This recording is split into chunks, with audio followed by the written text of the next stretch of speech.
आपण पाहत आहात आपल्या हक्काचे प्रतिध्वनी न्यूज. कोल्हापूर अँटी करप्शनच्या DYSP वैष्णवी पाटील यांच्या कारचा भीषण अपघात, दोघांचा जागीच मृत्यू, तर वैष्णवी पाटील यांची प्रकृती स्थिर. बेंगलोरवरून कोल्हापूरकडे परतताना दुर्दैवी घटना. कोल्हापूर अँटी करप्शनच्या DYSP वैष्णवी पाटील यांच्या कारचा कर्नाटकातील चित्रदुर्ग जिल्ह्याजवळ भीषण अपघात झाला. या अपघातात त्यांच्यासोबत प्रवास करणाऱ्या दोघांचा जागीच मृत्यू झाला असून पाटील यांच्यासह तिघे जखमी झाले आहेत. सध्या वैष्णवी पाटील यांची प्रकृती स्थिर असल्याची माहिती समोर आली आहे. बेंगलोरवरून कोल्हापूरकडे परतताना आज पहाटेच्या सुमारास हा अपघात झाला. DYSP पाटील या ज्या इनोव्हा कारमधून प्रवास करत होत्या ती कार एका मोठ्या कंटेनरला जाऊन धडकली.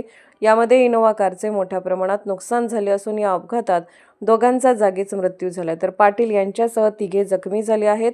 जखमींना तातडीने चित्रदुर्ग येथील जिल्हा रुग्णालयात दाखल करण्यात आले असून वैष्णवी पाटील यांच्यावर उपचार सुरू आहेत. त्यांची प्रकृती सध्या स्थिर असल्याचे डॉक्टरांनी स्पष्ट केले आहे. अन्य जखमींवरही उपचार सुरू आहेत. अपघाताचे नेमके कारण अद्याप स्पष्ट झाले नाही.